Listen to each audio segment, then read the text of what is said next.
We will learn how to boot VPS in rescue mode using Virtualizor.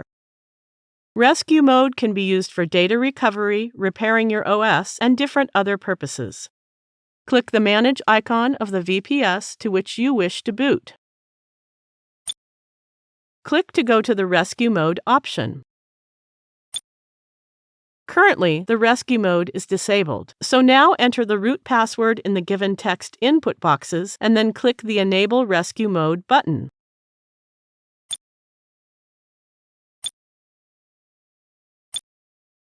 The process has started and it can take some time to finish.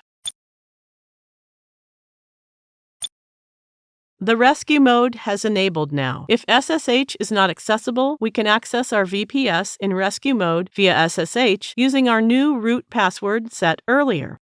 We can access the SSH from VNC also. I will show you how you can access it. Let's click to open VNC and launch HTML5 VNC client.